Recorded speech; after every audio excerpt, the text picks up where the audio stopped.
Olá, turma linda do meu coração, como estão vocês, meus amores? Uhul! Último dia de 2025, daqui a pouco nós estamos num novo ano. Tenho certeza que está todo mundo aí na maior expectativa para a hora da virada, seja com a família, seja com os amigos, mas olha, espero que vocês não tenham esquecido daquele nosso amigão que está do nosso lado 24 horas por dia, passou esse ano todinho com a gente, o nosso querido amigo Jesus e também do nosso doce amado Espírito Santo.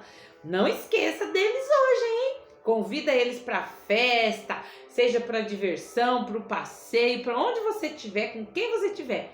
Não esqueça que Jesus ele esteve aí do seu lado durante o ano todo e a Ele é que nós devemos agradecer, é a Ele que nós devemos dar glória neste último dia do ano e convidá-lo para que Ele esteja com nós nesse ano que daqui a pouquinho está se iniciando. E para não deixar nessa data passar em branco, eu passei aqui, primeiro para desejar para vocês um feliz ano novo, para desejar para vocês um ano próspero e que nós possamos nesse novo ano que está se iniciando, que a gente possa estar juntinhos novamente, né? Nós vamos ter bastante novidade, bastante coisa legal aqui no nosso canal. E eu trouxe aqui pra gente refletir nesse último dia do ano uma crônica, isso mesmo, uma crônica do Rubens Alves, com o título Ano Novo, Vida Nova. Então vamos lá? Minha mãe me contou que a cada dia 1º de janeiro, ano novo, a família inteira, reunida para o café da manhã, minha avó profetizava solene: ano novo, vida nova. Isso acontecia todo ano. Mas o fato da minha avó repetir sempre a mesma profecia a cada 1º de janeiro, significava que a profecia do ano anterior não se cumprira. As profecias da vida nova nunca se cumprem. Continuamos os mesmos, a despeito da passagem do tempo e de nossas intenções mais honestas. Passadas as festas, a alma retorna ao seu pequeno curral. O pequeno curral de sempre. A alma vive prisioneira numa gaiola de mesmice assombrosa. Antigamente, os médicos prescreviam viagens aos seus clientes deprimidos. Viajar é mudar de cenário, sair de um espaço e entrar em outro. Da casa fechada e monótona para as praias luminosas, da cidade barulhenta e agitada para os cenários bucólicos das montanhas. Que alma agitada não se tranquiliza ao contemplar as vacas que pastam mansamente? As vacas nunca se apressam, nem mesmo quando cai a chuva, continuam a pastar como se nada estivesse acontecendo. As almas das vacas são tranquilas. Os médicos pensavam que mudando os cenários de fora, os cenários de dentro mudariam também. O terrível livro de Thomas Mann, Morte em Veneza, é sobre um homem que viaja para Veneza para se curar. Talvez esta seja a razão porque ao início do ano todo mundo quer viajar. Por que se vai a Porto Seguro, ao Arraial da Ajuda, a Trancoso? Para se curar de ser paulista, de ser urbano, de ser estressado da ditadura do relógio? Quem sabe nas praias da Bahia acontecerá uma ressurreição do amor e mesmo do desejo. Ser contagiado pelo jeito dos baianos, que como as vacas jamais se agitam, estão sempre de bem com a vida. Viajar é mudar, é renovar-se. Não poder viajar é vergonhoso. Coisa humilhante é ter que ficar.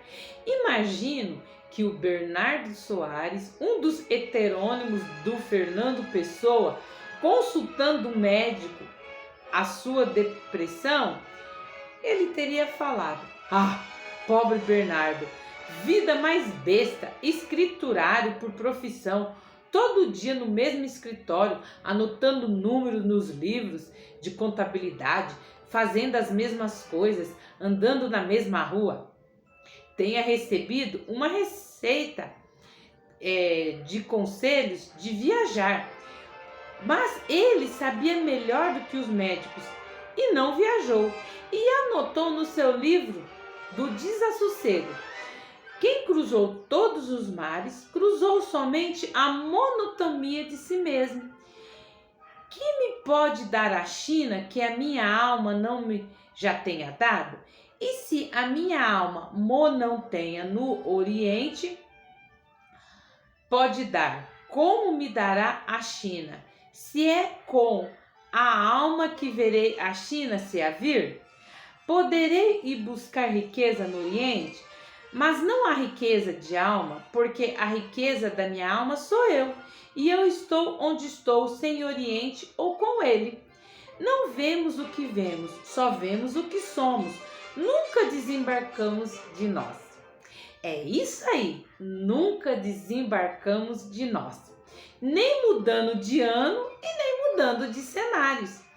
E assim vão as pessoas viajando e fotografando com seus olhos que não mudam, olhando todas as coisas sem ver nada de novo, vendo apenas aquilo que trazem dentro de si mesmas. E a prova de que não viram nada está nas fotografias que trazem as mesmas caras, as mesmas coisas, os mesmos sorrisos felizes. Quem está de férias tem de estar feliz. A mesma banalidade. Cada fotografia é fotografia da alma daquele que a tirou. Não adianta mudar de tempo ou de espaço, porque somos seres engaiolados e levamos nossas gaiolas por onde quer que vamos. Sempre vemos o mundo através das nossas grades. A ilusão de que o Réveillon marca o início de um novo tempo. Ano novo, vida nova. Se não fosse por isso, por que as festas? Infelizmente, os astros que marcam o tempo são indiferentes às nossas festas tolas. Giram os astros infinitamente e a vida continua igual. Espumas e brumas, tudo são espumas e brumas, disse o sábio sagrado. Uma geração passa, outra lhe sucede, mas a terra continua a mesma. O sol se levanta, o sol se deita.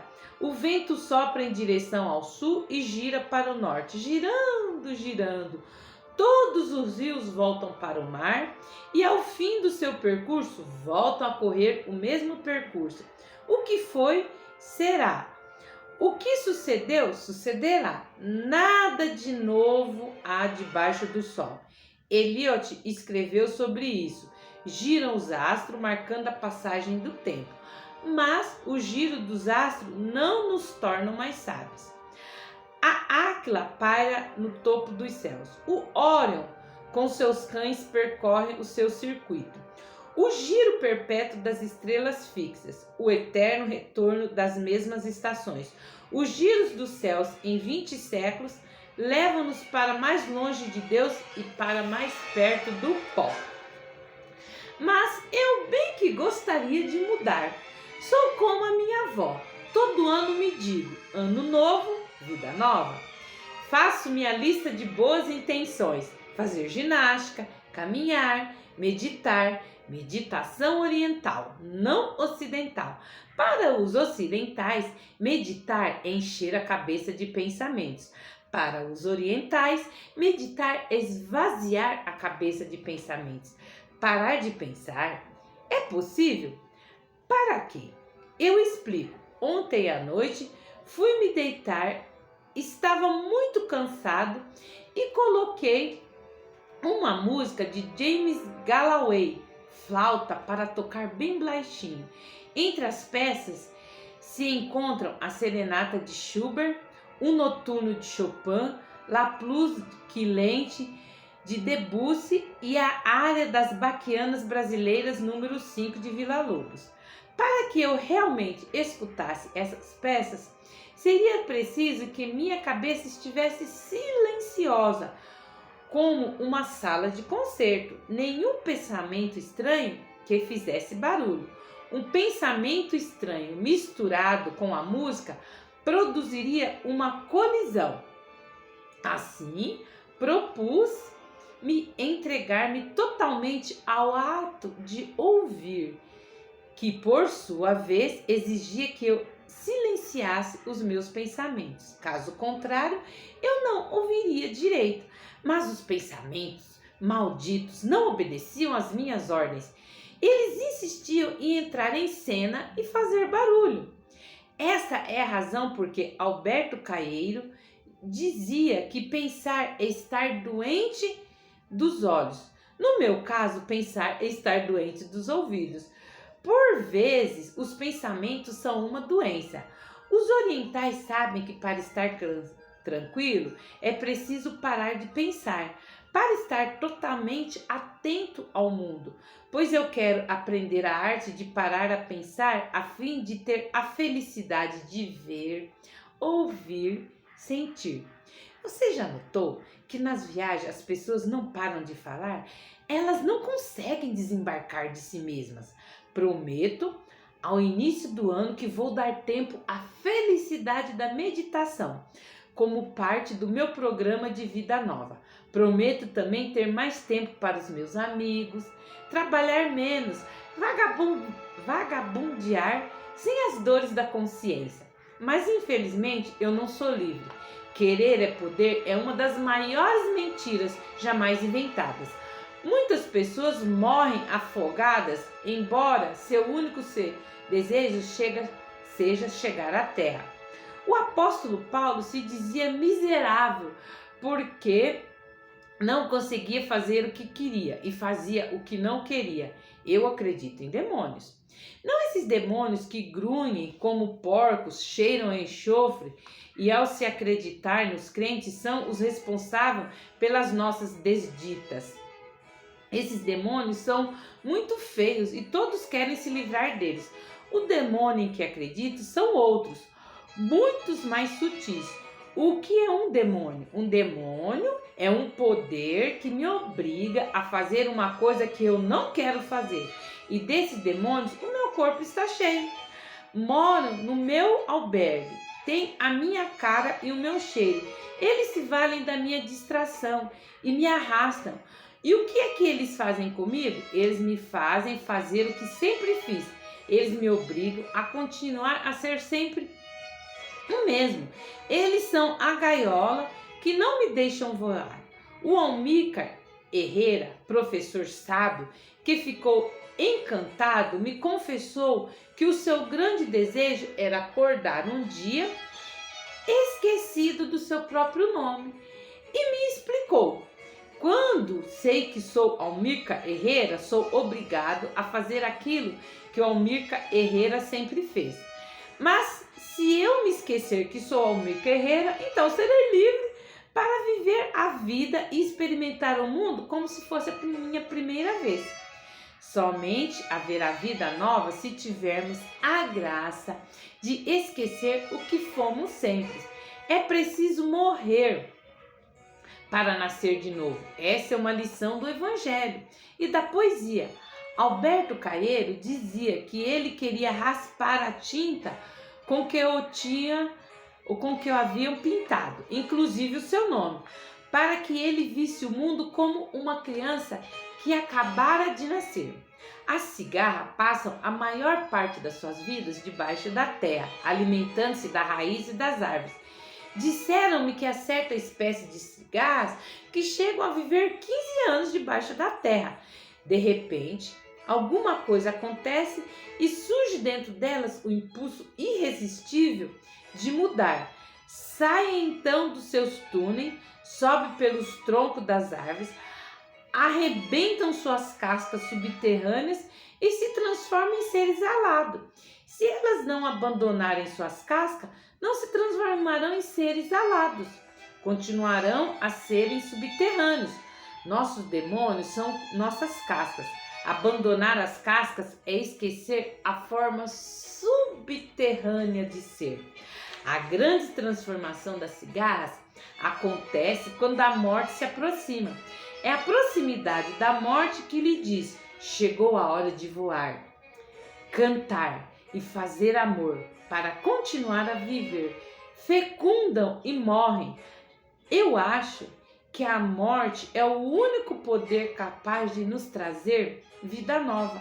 A consciência da morte nos faz a força a sair das nossas sepulturas, nos dá asa, nos convida a voar e a amar. Afinal de contas, o que é o Réveillon? É a celebração da passagem do tempo. É a passagem do tempo que nos diz que mais um pedaço da vida se foi e que estamos mais perto da morte. Se faz tanta festa e barulho, é porque temos medo da passagem do tempo. Não queremos ouvir sabedoria da morte, o que é uma pena, porque se ouvíssemos, teríamos vida nova. Rubens Alves. Esta é uma crônica, crianças, muito reflexiva. Por quê? Neste momento, depois que passar toda a festa da virada de ano, dos comes e bebes, das saudações, das celebrações, aí vem, como ele disse aqui na crônica, a monotonia. Por quê? É a hora que nós nos vemos com nós mesmos. E aí é a hora de nós refletirmos sobre se nós queremos continuar na mesmice, como ele falou aqui na crônica, ou se nós queremos mudar. Tem um provérbio, um dito do grande inspirador Gandhi, que foi um dos governantes da Índia. Ele é muito respeitado na Índia. E Gandhi disse que a grande mudança do mundo começa em você. Se você quer mudar o mundo, comece por você. Então não adianta você querer mudar tudo do lado de fora, mudar as outras pessoas, mudar o ambiente que você vive, seja de trabalho, seja da escola, seja do bairro onde você mora, se você não se mudar por dentro. Então que nessa virada de ano, no ano novo que se inicia, que você comece uma mudança dentro de você, mudança de atitudes, de comportamentos, de pensamentos, Porque, como eu sempre falo, tem 3 maneiras de nós agradarmos a Deus e tem 3 maneiras também de nós desagradarmos a Deus: pensamentos, palavras e obras. Então, se eu quero ser uma pessoa diferente, eu tenho que mudar o meu pensamento, o meu jeito de falar e o meu jeito de fazer as coisas. E eu trouxe aqui, para não deixar passar em branco, esse momento, versículo da Bíblia que está em Filipenses, no capítulo 3 e no versículo 13 e no versículo 14 também. Então, olha só o que o apóstolo Paulo, a quem o filósofo aqui, Rubens Alves, falou. Olha o que ele fala aqui em Filipenses. Irmãos, quanto a mim, não julgo que o haja alcançado, mas uma coisa faço, e é que, esquecendo-me das coisas que atrás ficam e avançando para que estão diante de mim, prossigo para o alvo, pelo prêmio da soberana vocação de Deus em Cristo Jesus. Então, aqui Paulo está falando que ele está deixando para trás as coisas velhas. E que qual é o alvo dele? É chegar ao céu. O alvo dele é o prêmio. Qual que é o prêmio dele? É a vocação de Deus em Cristo Jesus. Qual que é a nossa vocação? A cada dia nós buscarmos, o Paulo também fala sobre você procurar a estatura de varão perfeito. Qual é essa estatura de varão perfeito? A estatura de Jesus. Então que nesse ano que está se iniciando daqui a pouquinho, nós procuramos cada dia mais, através da transformação do nosso pensar, do nosso falar, do nosso agir, nós sejamos cada dia mais parecidos com Jesus. Que nós procuremos, dentro da palavra de Deus, aqui dentro da Bíblia, nós meditarmos mais na palavra de Deus, nós pregarmos lá os evangelhos e ver como era que Jesus tratava os outros. Como é Lucas, também no capítulo 6 e no versículo 31, Jesus fala: trate os outros como você gosta de ser tratado. Então, se você quer um mundo melhor, se você quer que as coisas sejam melhores na sua vida, comece a tratar o outro como você gosta de ser tratado. Ninguém gosta de ser xingado, ninguém gosta de ser magoado, ninguém gosta que lhe façam coisas que denigram a sua imagem. Então não faça isso com o outro também. E hoje em dia, né, nós, através dos dedinhos ali no celular, às vezes a gente escondido atrás de uma tela, denigre tantas outras pessoas, falam coisas que deixam as outras pessoas tristes, né? Então que tal nós espalhar flores, espalhar amor por onde quer que a gente for esse ano?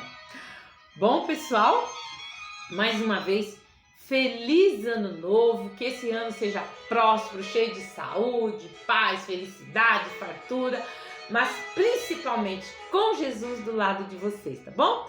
Eu aguardo vocês durante esse ano, que nós estejamos ali juntinhos, tá bom? Eu vou ter várias coisas novas, novidades aqui no nosso canal, que esse canal não é meu, esse canal é nosso, é meu, é de vocês, é de todos, tá bom?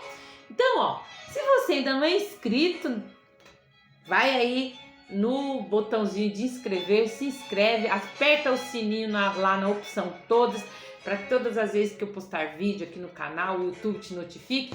Curta, comenta, compartilha, tá bom?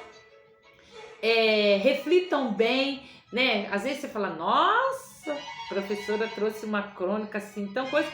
Volta ao vídeo e ouça de novo e reflita, porque eu, assim, entre vários textos, entre várias coisas que eu queria falar para vocês, eu achei essa reflexão, porque eu gosto muito do Rubens Alves, tenho quase todos os livros dele, e eu achei essa reflexão dele maravilhosa para esse momento, tá bom? Beijo, até o nosso próximo encontro, divirtam-se, tchau, tchau!